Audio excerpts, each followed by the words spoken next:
Good to see you, man. Good to see you. How are you? I'm good, man. It's Big Baby. What's up, champ? How you doing, brother? Good to see you, man. It's been a pleasure. Thanks for having me. What's up, man? Mike. How are you? You sit here. Everyone. You guys get comfy. No worries, my guy. How are you, man?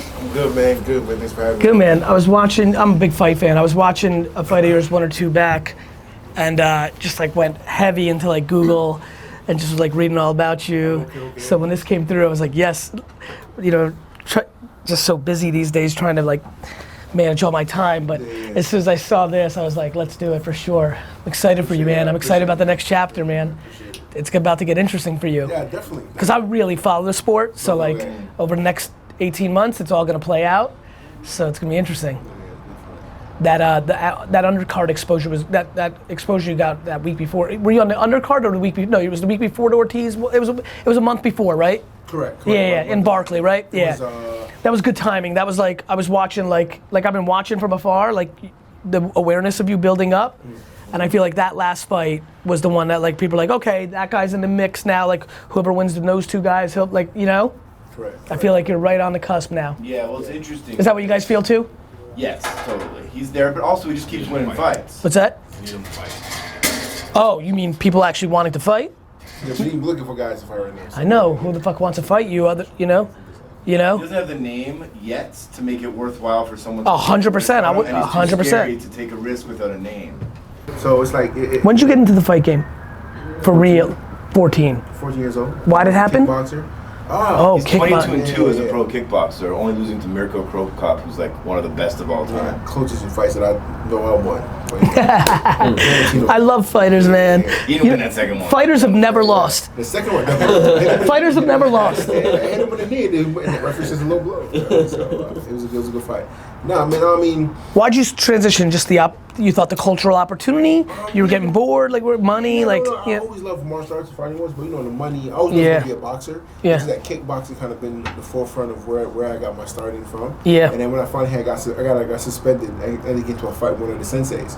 So I didn't want to sit home and not do nothing. Got into the boxing, got to a boxing gym in Brooklyn Gleason's. Got it. And just never left after that. And that was it. That was it. Just took over right on. Fucking love it. Yeah. So who are you? You're.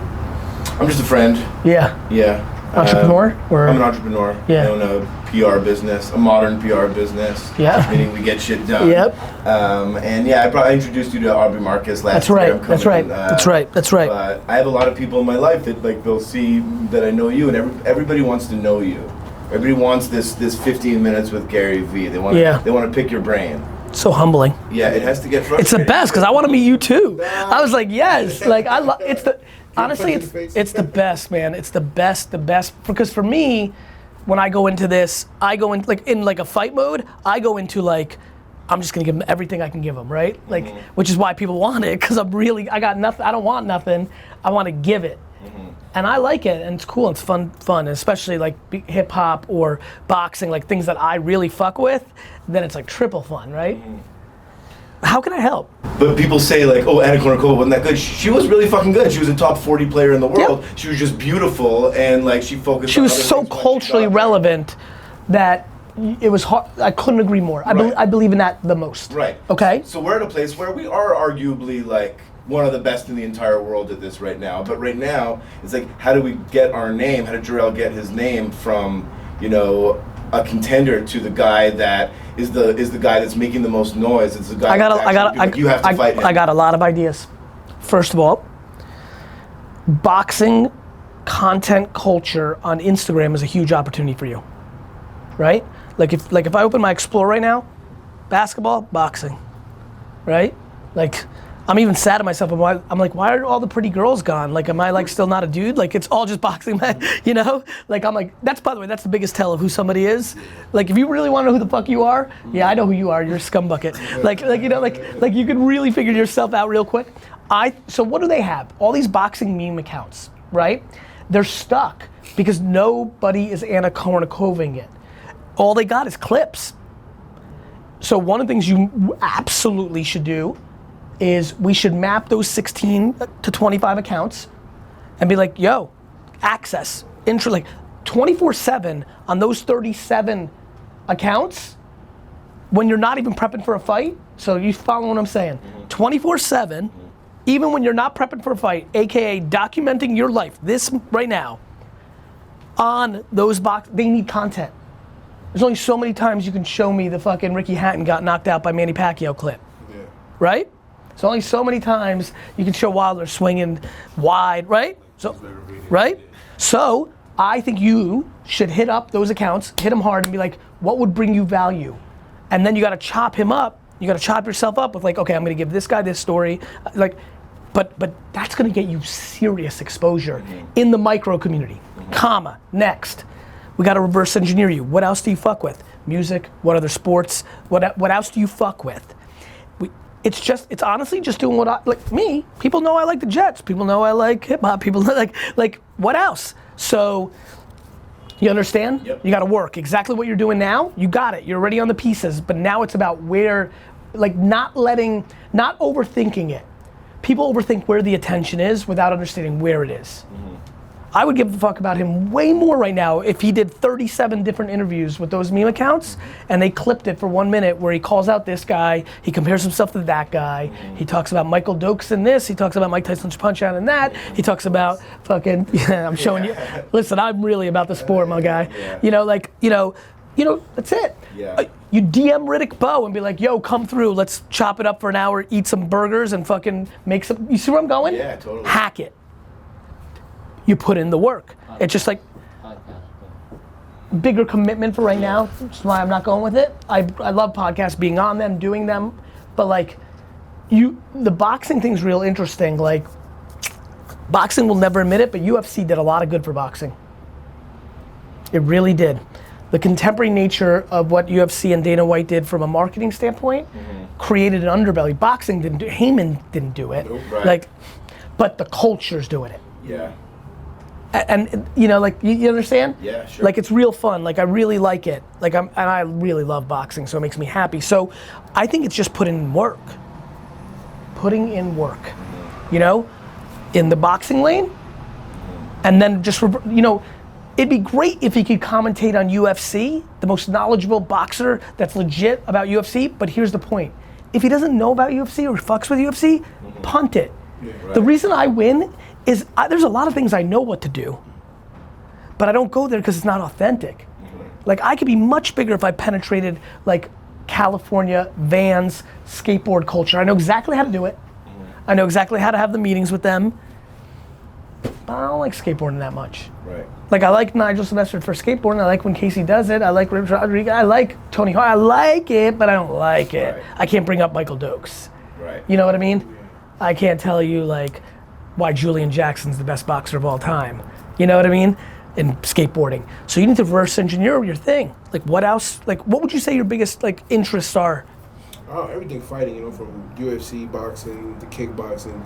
Then I have a lot of connections with people in the music industry that I've been talking to. So I've been working with a company lately, try to get like a music theme, try to get 50 Cent a Busta Rhymes on it, try to, you know, introvert the hip hop into the back into the fight game a little, because it's kind of like that. Like you said before in the boxing game, certainly in America, it's kind of like taking a faded step because of the MMA stuff. So I'm trying to like bring some of the rappers back into it, but I know. And they're coming. They want to come back. They want to come back. They're following. Like they want it. They like it, but it's not like it was, to your point. No. So I think when it's a New York fighter, especially if they have a Mike Tyson or somebody that's really from a New York brand, everybody will jump on that bandwagon as a New York guy. We have just a culture rich. 100%. So that's my thing. So I'm trying to find a way just to get that one big video to go viral. So Can I give you? You're gonna love this because this is gonna make so much fucking sense to you, my guy. That's like That's like somebody who thinks they're gonna land one big punch or have one big fight. Like all that work you put in the gym. It's not. You're not gonna make that one big video, that one big moment. You got to put in the work. 7 guys. Like you have no idea when. This is what we do. Like right? You got it. Like it's just not gonna happen. Yeah. It's like the fighters you beat all the time. They're looking for that one big shot, but you have skill. That's why they're easy for you. You're like, you gotta make sure you don't get hit by that shot. Yeah. But other than that, it's a wrap, right? Correct. That's how I think about your content game and what you're trying to do in culture. You're gonna do it wrong. You're looking for that moment. It's gonna be this. It's not gonna be this. This will be good.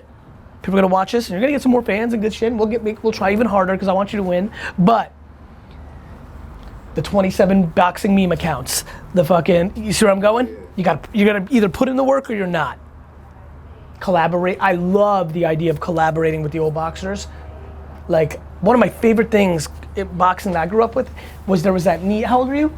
36. You've always liked boxing? boxing? Yeah, so it's a hair under you. I'm 42, you still probably caught it. There was that era where like the Tysons and the Holyfield, they were starting to mesh with the Foremans and the Alis and the Fraziers. They did like those nights together. Trevor Burbank. Exactly, you know, like that stuff.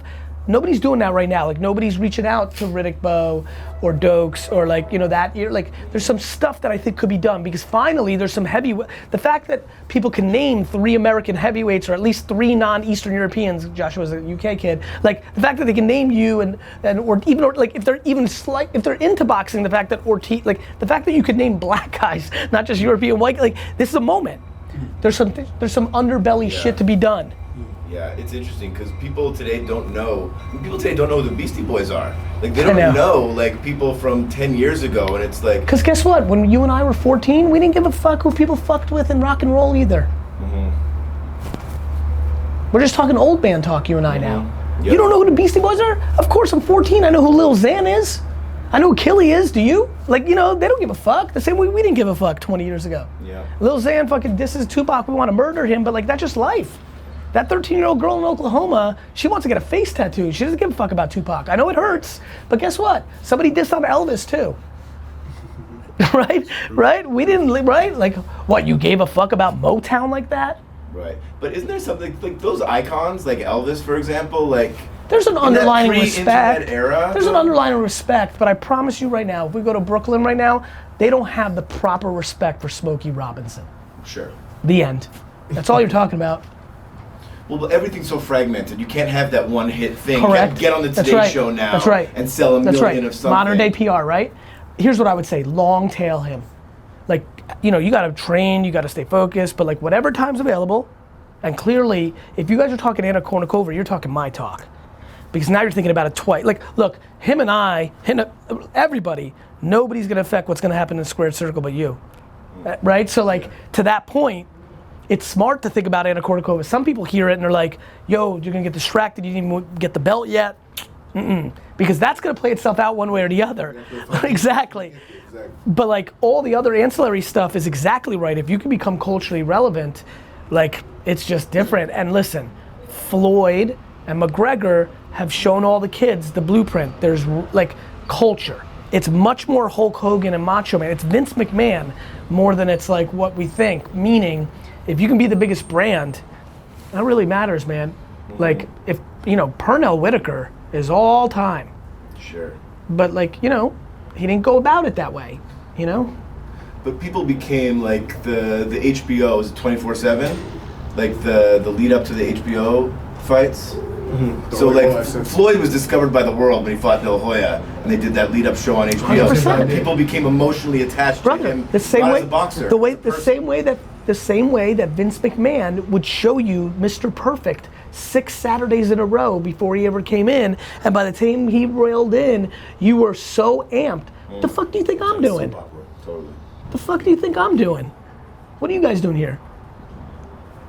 Storytelling. So, you either do it yourself, like you've been doing, I love it, but for the distribution, when you're still at where you're at, you gotta go somewhere else. The problem is, everybody thinks you need to go to like, right? Like the biggest thing, breakfast, okay, GaryVee, Breakfast Club, Hot One, like it all makes sense, but before you get to that, they'll just do a bunch of I'll do little ones right now. I was doing a little podcast yesterday, timing got broke down, I was looking at it, I was like, one part of my brain's like, what the fuck are you doing this thing that 9 people are gonna listen to? And the other part was like, this is exactly why you're beating everybody. While everybody's spending 80 hours trying to figure out the plan of how to get on the 6 things, you're just doing, staying active, right? Just say yes. Yep. Makes sense, right? Hit up a bunch of Twitch kids and play fucking Ring King. Totally. Him on Ring King? Do you even know what? You're too young. You don't. My cousin just told me about Ring King is an NES boxing game. Mike Tyson's Punch Out is all time. Like that was the greatest fucking thing that ever happened to me. Nobody loved Mike Tyson more than me because I discovered him before he went mainstream, and everybody in school thought I was the coolest because he became fucking Mike Tyson. I've been talking about this dude, Michael Tyson, because I used to really watch ESPN and ABC Worldwide, you know? I didn't have to wait for HBO. Ring King was the game, the real boxing game of Nintendo. On Twitch, everybody's playing Fortnite and like League of Legends and all this new shit. Your cousin told you because fucking Drake went on with Ninja, it finally became cultural.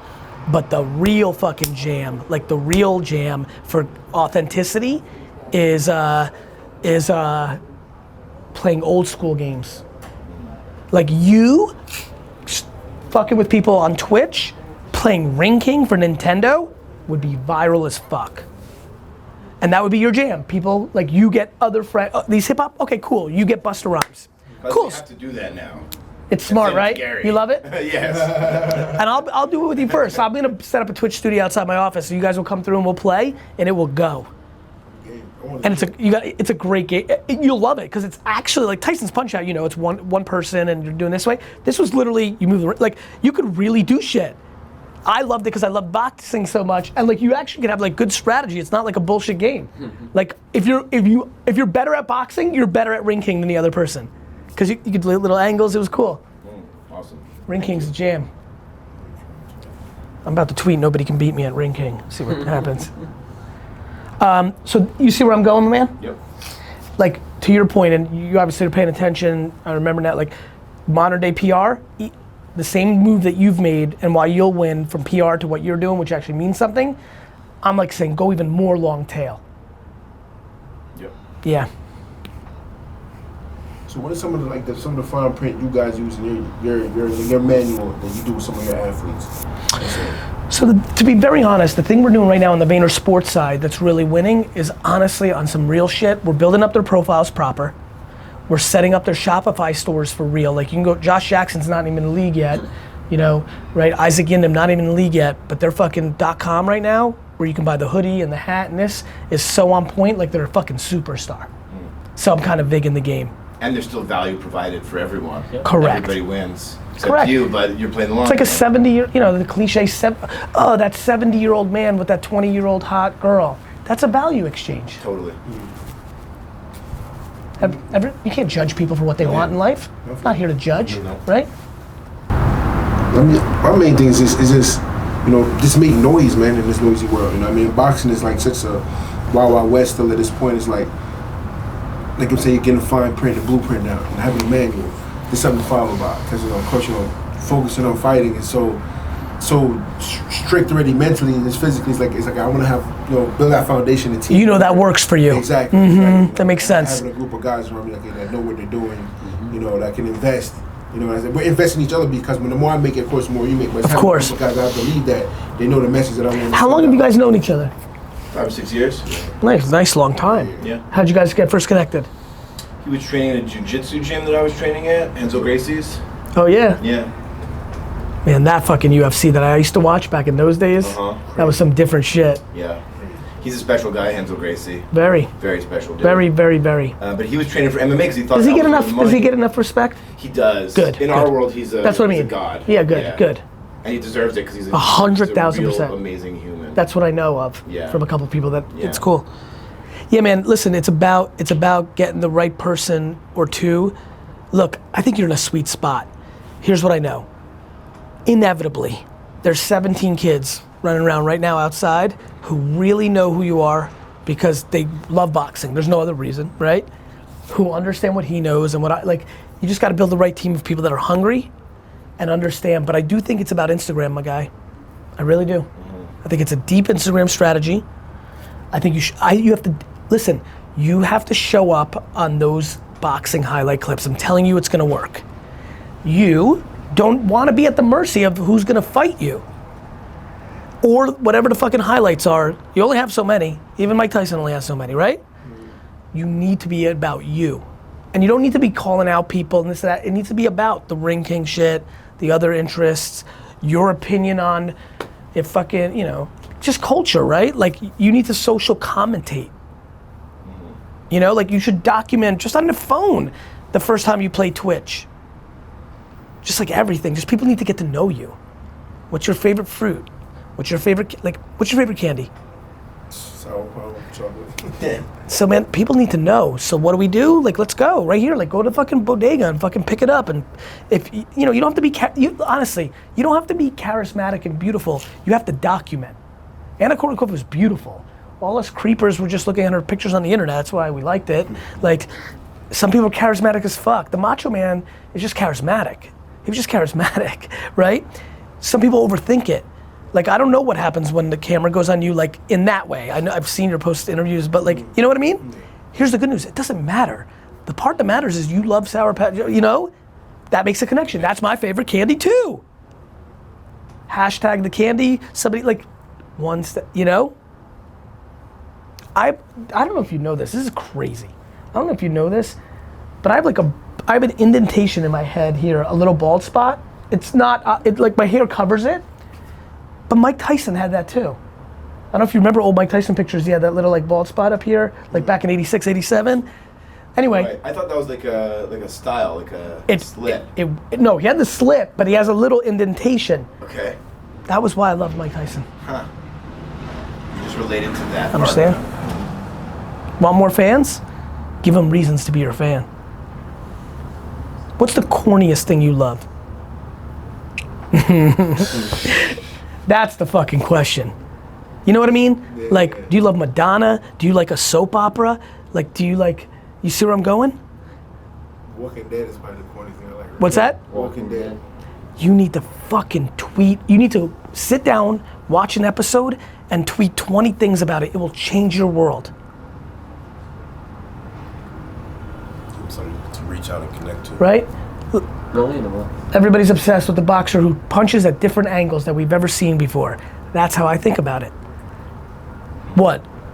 Some guys from around the way be like, what the fuck? Who gives a fuck? I'll take 10 new fans than my boys razzing me. Because they're still my boys. They're gonna find out anyway. See where I'm going? You're staying in a lane, and I'm trying to expand your lane. Well, my boy tell me something about Comic-Con. He has to do Comic-Con when they come to York, they do it in Texas. And that's all right, except if you don't fuck with comic book culture, then you're just full of shit. Full of shit, correct. You know? Like, you can add your 2 cents on Black Panther, because you might say, listen, that for me as a black man, like, means something. Like, fuck, that's crazy. I mean, Walking Dead people go to Comic-Con too. So.